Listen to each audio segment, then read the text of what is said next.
So as I said to those who attended the lecture, my name is Sarah Birmingham Drummond. I played the role of introducing the Simpson Hewitt lecture earlier, and I'm now assuming the role as MC. So, a Lutheran pastor died, and she went to hell. She was so confused. She wandered Hades for 1,000 years. And then she encountered in hell Martin Luther. And she said, "Martin, how did we end up here?" And he said, "It was works."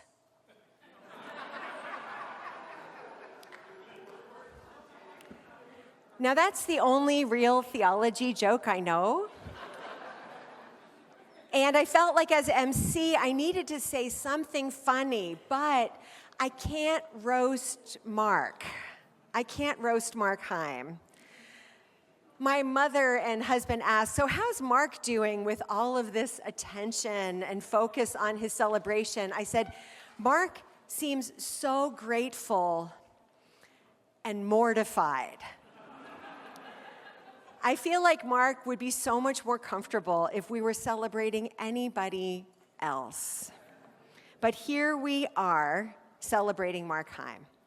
Now, I want to draw your attention to some very special items and also give some thanks. So first, on your tables, those who are at tables, you'll see special party favors. Special party favors. Can anybody hold up your special party favor?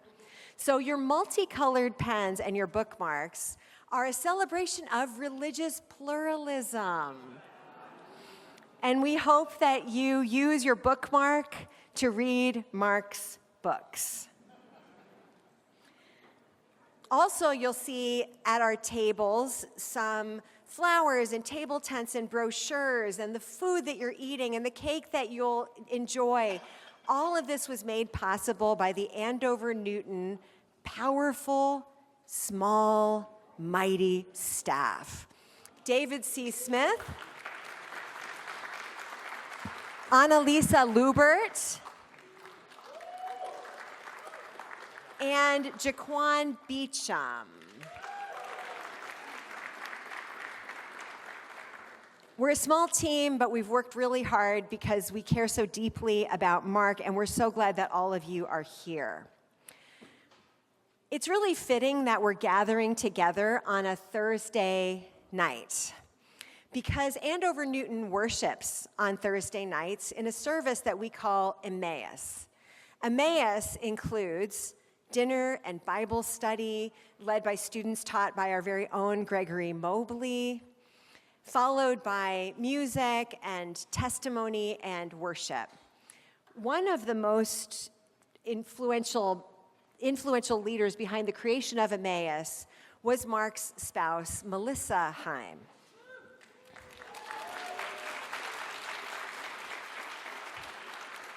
Melissa and I were neighbors in Newton, but in New Haven we became friends. And Melissa, as much as I will miss both you and Mark, you are the unsung hero of our relocation. We could not have done this without you. We are so grateful for you.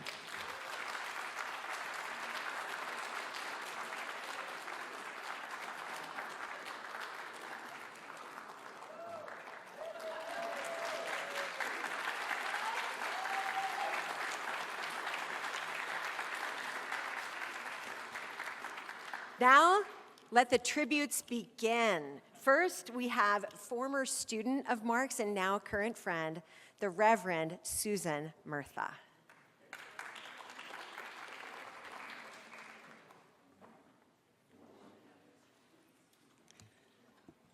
Sarah gave each of us 3.5 to 4.5 minutes, so mine's timed. Most of us are Protestants, most of us are Christians, so I'm going to start with Scripture, yes? Okay. According to the Gospels, Jesus plainly states who God will lift up, indeed, who God will exalt those who humble themselves. Unfortunately for all of us doers, humility is not something that you can achieve. Just try, you'll see. It's a state of grace. And everyone who knows Mark Heim knows that he abides in this grace. So my plan is that when I get to the threshold of eternity, I'm going to say, I was Mark Heim's student. And my hope is that by grace, his humility will cover a multitude of students, sinners, and scholars, right? We could do this together. Mark, he looks exactly the same as the day I met him 35 years ago. His mustache, his blue jacket, his tie, his khakis, his brown shoes, his gestures, right?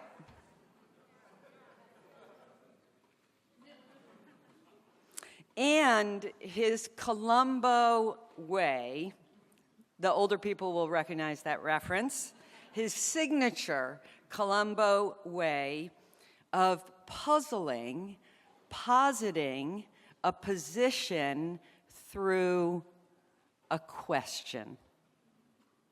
That unassuming way, that unassuming approach of scratching his head and asking a question.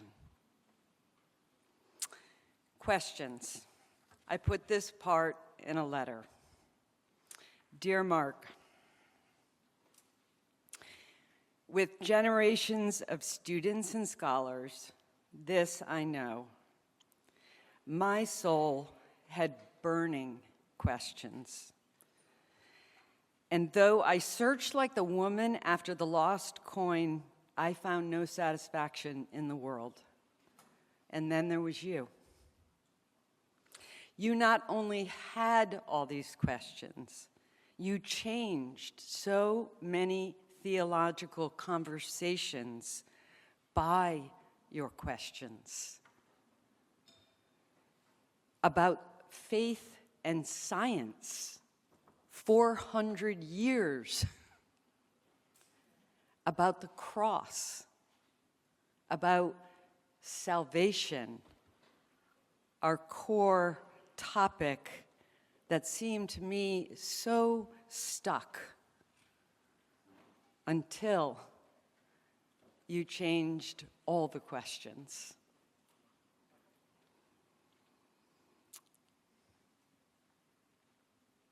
Excuse me. Whenever you talk, and I sense it's wrapping up, inside I always want to say, don't stop. Right? Don't stop. I could listen to you all day. I have listened to you for almost a lifetime. No teacher has formed me more profoundly than you. And every soul that I have touched, every soul that all of your students have touched, well, that has been a laying on of your hands. You will never know how richly you fed our hungry, hungry souls, and the unsayable ways in which that food fed the world. But we know. We know. Grace and peace. Amen.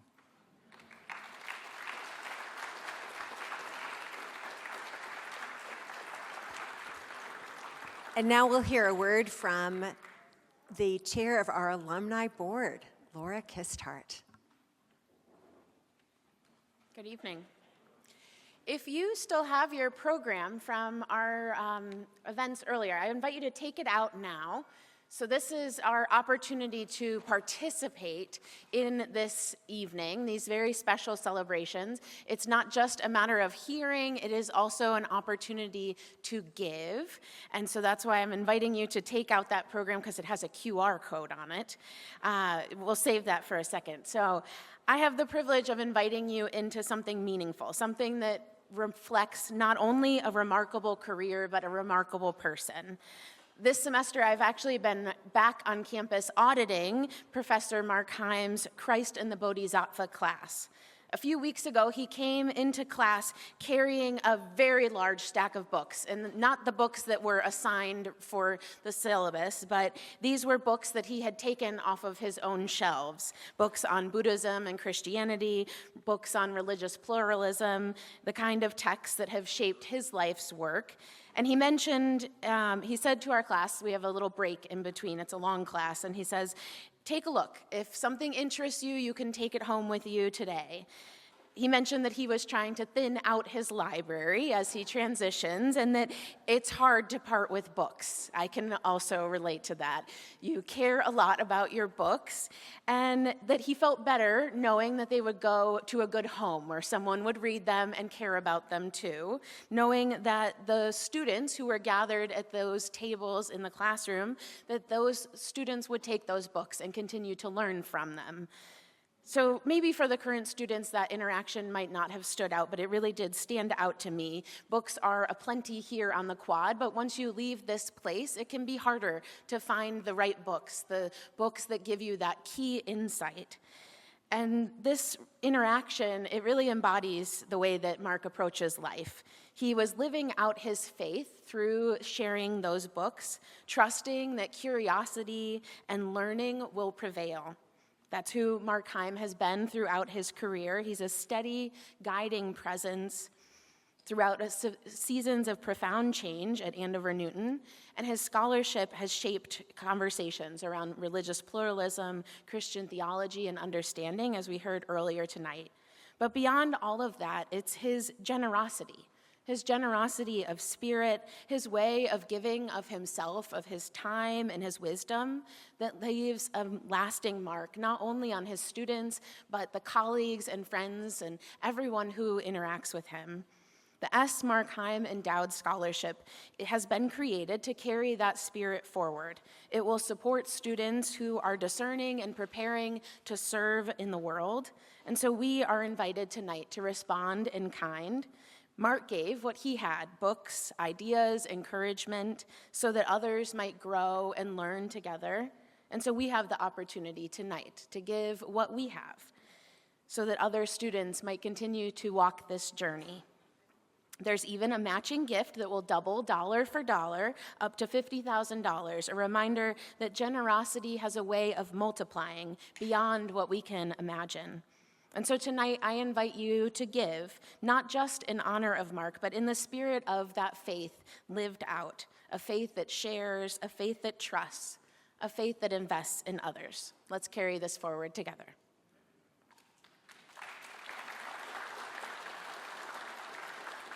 Thank you, Laura. Mark and Melissa Heim played a founding role in the creation of Emmaus, our worship services in our first few years here, which included people like Jordan Parker, who I saw earlier, Laura Kisthardt. We sat in a circle of maybe 8 or 9 people, and then about 3 years later, Mark and I turned to each other and said, "We have a band? How do we have a band?" Well, in preparation for this evening, I asked Mark what his favorite song to sing is at Emmaus. And our student choir, our Emmaus band, and other pickup joining members are going to share that song with us now. Thank you, Emmaus band.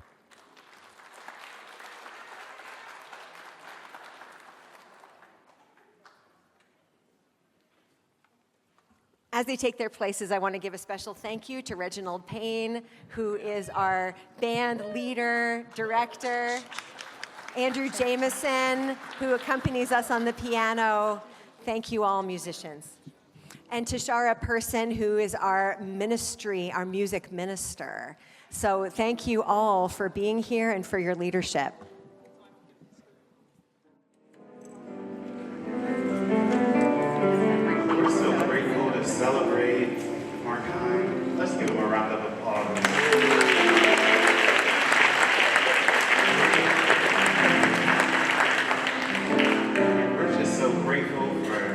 God doing great things in our lives. Amen? Amen. If you know the song, sing it with us. I'm going to ask the singers just to give me a little window to Andrew.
The Lion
Reggie's mom, Reggie's dad in heaven, Reggie's grandparents. Great job.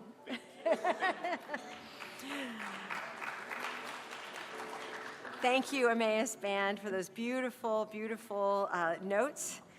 We are now blessed to have some words from a person who needs no introduction, and yet Gregory Mobley, Mark Heim, and I consider ourselves in a way to be war buddies. Gregory Mobley will now share some thoughts about his colleague, Mark Heim.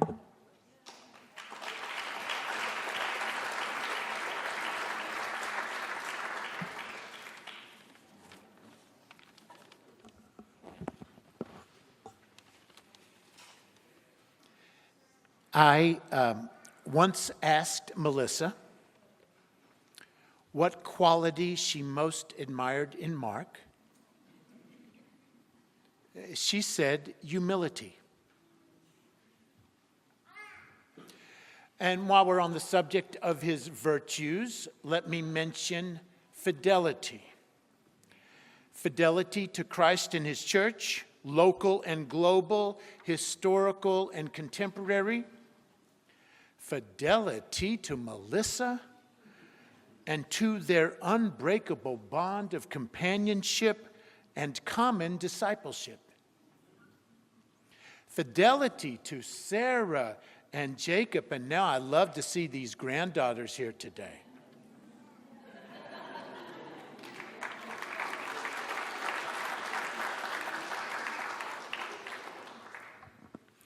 And fidelity to his dear mother, who often visited in Newton.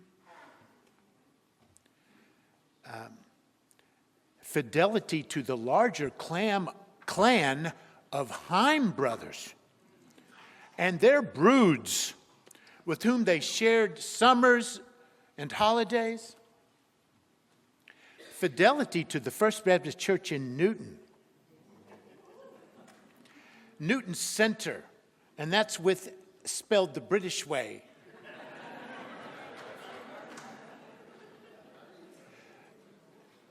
And that's a congregation with deep ties to YDS, since David Bartlett of YDS, his father, was the pastor at First Baptist Newton. And even after Melissa and Mark moved to New Haven, they were godparents to First Baptist Newton. They were the kind of saintly folks Paul would mention at the end of an epistle. And of course, fidelity to Andover Newton, 1973 to 2026, over 50 years.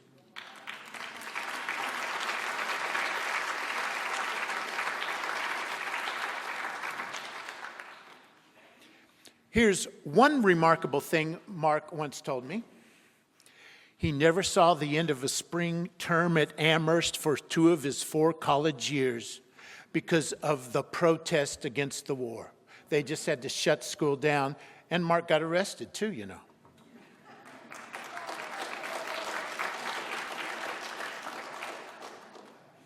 I treasure the way our families have been intertwined. We were neighbors in faculty housing, sibling parishioners at First Baptist Newton, co-members of a peculiar social group, the Boston Ministers Club. And it was there at the Boston Ministers Club that I first heard Mark give a talk on René Girard and atonement theory, the project that grew into Saved from Sacrifice. And by the way, Mark's titles are brilliant. Saved from Sacrifice and Salvations, with a Z at the end.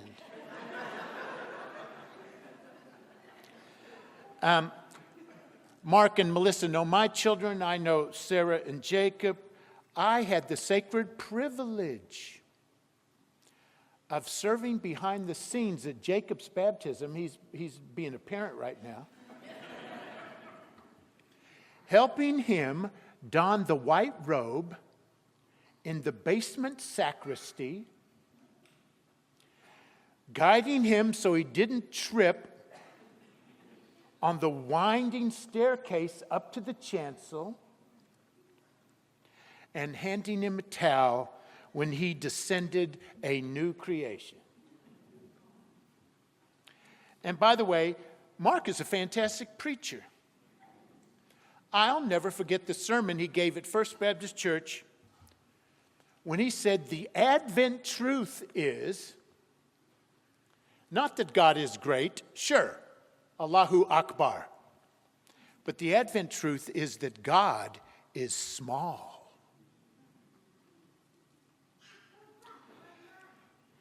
My chief personal loss upon Mark's retirement is that I will lose a colleague of 30 years with whom I could always talk sports. Thus, my central topic, Mark and sports. First, Mark always went to the gym. In Newton, it was the YMCA. My son Tommy, also a fitness nut, would see Mark there, and what else? They'd talk sports. In New Haven, he goes to Payne Whitney. And speaking of gyms, Mark is one of the few gym rats standing who played pickup basketball and shot hoops in the gym on Andover Newton's campus. Yeah, Jacob has been there. A gym so old, it retained the key shape of its 3-second zone beneath the basket. Now, while we're on the topic, how many of you know where the gym at YDS was located? It's where the Center for Faith and Culture is right now, over there. So, Mark is a dedicated walker. Melissa, too. I can still see in my mind's eye Melissa taking her late afternoon constitutional around Crystal Lake and through Newton Center. On Prospect Hill and East Rock in recent years, I always see Mark and Melissa walking together companionably, briskly. Now, Mark was a high school football player for the Burlington Seahorses, a nickname that asks a lot of Lake Champlain.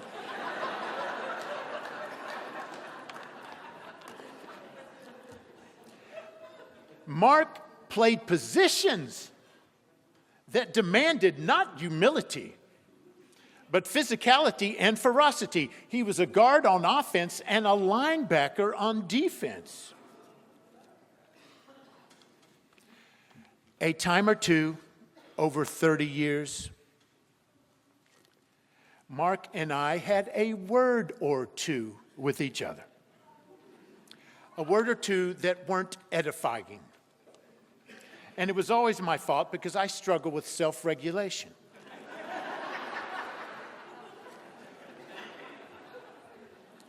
But when that happened, I saw the Green Mountain granite. Beneath his characteristic geniality and even temper, humble's not the same as soft. You can also see his Mohs scale spike from soothing talk to adamantine diamond in his scholarship. When he lunges, parries, and delivers reposts with none other than the greatest intellectual figures of all time. There's a Heim brother. Yeah.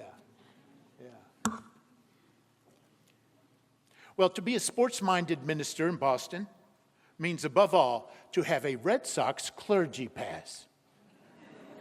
Jason, have you figured that out? All right. Which Mark did. It gets you and one guest through the stiles to every home game, standing room only. And Jacob, I'm sure you remember that. Mark accompanied me to some of my son's basketball games at Newton North. And I would see him at Jacob's baseball games for Newton South. Although Mark would kind of stay away from the other fans, he'd bring a lawn chair, he'd have a book. You know, he's always working on something. Jacob was a catcher, the most physically demanding position in baseball. And, you know, if he ends up a high school baseball player, how many hours, how many sessions of catch did you two play? But mainly, Mark was always ready in his office directly across the hall on the third floor of Worcester Hall from mine to talk about the Pats, the Sox, and the Celts. So I'm about done. Here's the theological insight I most treasure from Mark. It isn't in any of his books that we heard about earlier. It involves basketball and the epic rivalry of the 1960s between Wilt Chamberlain and Bill Russell. Forgive me for mansplaining and sportsplaining, but for those of you who have better uses of your time, I will sketch some background. Chamberlain, 7 feet tall, Herculean in strength, yet also lithe, a collegiate sprinter, high jumper, and shot putter, was most famous for prodigious scoring. One season, he averaged over 50 points a game, and of course, he famously scored 100 points in a single game. Wilt Chamberlain. Russell, for the Celtics, was smaller, slighter, though hardly a shrimp. He was 6'9", and he himself had been a high jumper. Wilt always had greater stats than Bill Russell. Russell's teams always won. Right, Dan? Russell, lean, and with a kind of shambling gait, would do all the little things. On defense, away from the ball, things that go unnoticed, but would make his teammates better. And against Chamberlain's Philadelphia teams, his teams would prevail. Barely. So here's what Mark told me. Mark told me that his image of God. Do you remember this?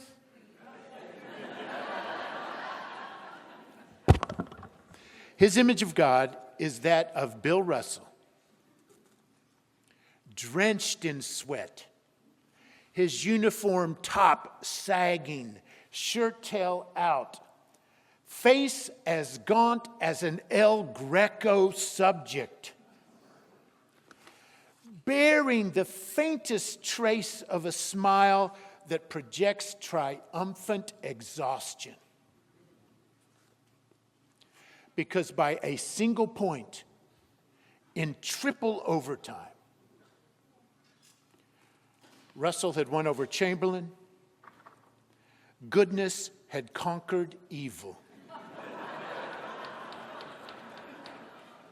But in that exhausted, triumphant visage, Mark thought of Jehovah.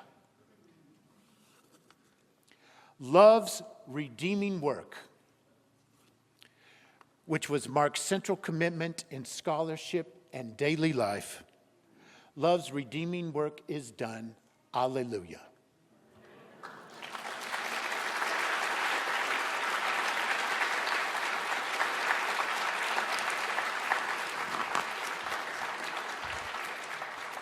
I bring no remarks but to say, Mark, you mean the world to me, and I am so grateful that we'll now have a word from you. After Mark's words of whatever he wants to say, we'll have cake and continue in our conversation. Thanks for coming, everybody.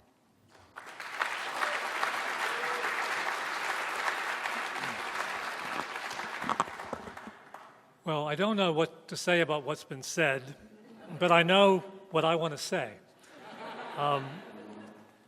And I'm very fond of this story about a service taking place on a high holy day. Presiding bishop, just before the service began, testing the microphone, as one often does, and said very softly, they thought to the person beside them, "There's something wrong with this microphone." To which the entire congregation responded all in unison, "And also with you." And I remember this story at this particular moment as an encouragement to you not to take what you've heard this evening about me entirely at face value. But whatever the literal veracity of what you've heard is, the spirit and the goodwill with which they've been said means the world to me. I'm not an effusive person. That's another side of language that people have used in other ways. So I'm expressing this unabashed gratitude and appreciation as best I can now, knowing I may have failed to express it way too often over these past years. To each of you as individuals, probably. This is the kind of moment that turns one's mind to regrets, missed opportunities, faults, but really above all, to the unmerited gifts and graces and delights that have been my normal lot in life, I must say. If the biblical principle is that from whom those who have received a lot, a great deal is required, then I'm a decided underachiever. I won't catalog all of that much that's been given to me. It includes my family, certainly, my church growing up, my education, and not least of that, the education I got at Andover Newton from teachers like George Peck, whom you've heard about some today, and whose grandson Theo is here with us, and I'm delighted to have met him. So under that much heading, from the neighborhood of my 17th birthday, when I woke up to a young woman across a classroom named Melissa Lewis, from that time, a central part of the plot line of my life was settled. It simply fell into place. It was doubtless, as all of those around us rightfully assumed, an infatuation. But I knew virtually from the beginning the infatuation was just the mask of a permanent enchantment. So from that time on, my personal happiness function has always been a pure and simple additive equation. What more than this? What other than this, when there's already this? The short answer to that question has always run in my mind in a phrase. A phrase, I guess, comes from a novel and then a movie made from the novel. Neither the book nor the movie have I ever read or seen. It's just the phrase. The phrase is, "At play in the fields of the Lord." At play in the fields of the Lord. Catherine Tanner said in a recent paper that she went into theology just because they had the most interesting questions.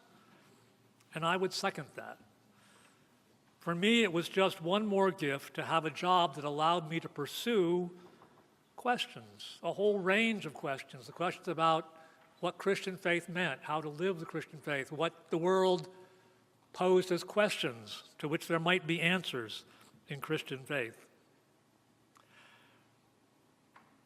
Perhaps the one great good thing that I've made of all the great good gifts I've received, and actually it just feels like one more of the gifts, is that they've somehow molded me such that many questions or areas or topics that to many people seem hostile or destructive of faith have always to me felt like an invitation to look deeper, to learn more, to be convinced or convicted in new ways. So if faith comes in different flavors, mine is the kind that seems to flourish in that environment. So theology is the field that I feel I've been at play in. I like to think these are the fields of the Lord. And Andover Newton was the place to pursue it. Once I had those two things in the company of students preparing for ministry, that pretty much left my cup running over, and still does. So the play part, I think, doesn't just refer to personality quirks of my own. It has an institutional side.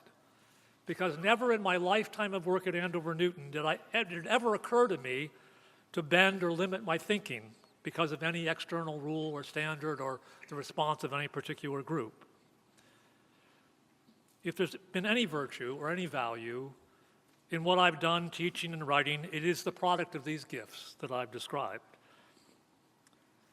And it stems also from what some call humility, but is just a reflection of the deep sense of privilege I have always felt about this vocation. I've always felt it was a privilege to be party to the scholarly conversations and communities that I participated in. And you got a little taste of that today, what wonderful, wonderful people and processes that community provides. I've always felt it a privilege to be one of the colleagues among whom I've worked at Andover Newton and now YDS. Dean Drummond and Dean Sterling will have to stand in for listing so many others, not just because of their support for me, but because without them there wouldn't be an Andover Newton at Yale as it is today. And yes, absolutely.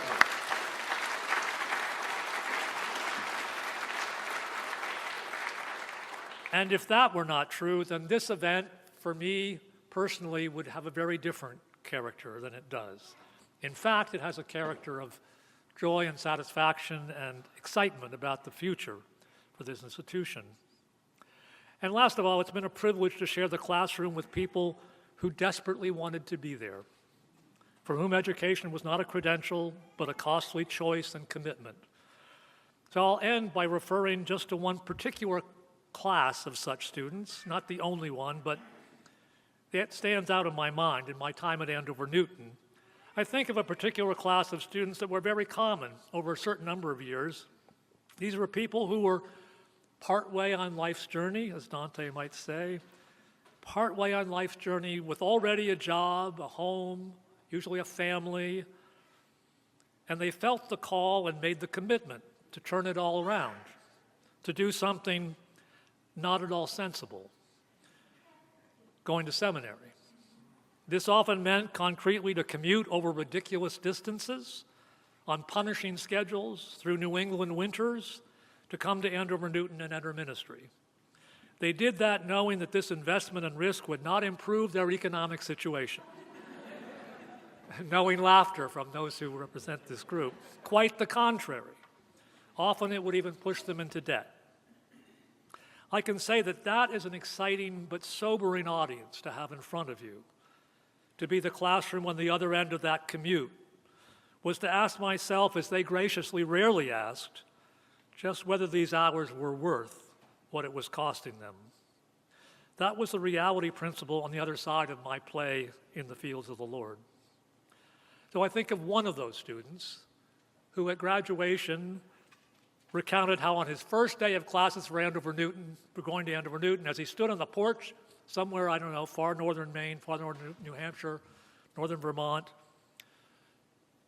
about to set out on this commute, his wife had made him lunch in a brown bag, brought it to him on the porch, slammed it into his chest, looked him in the eye with affection, but with a certain steely glint, and said, "Babe, this had better be good."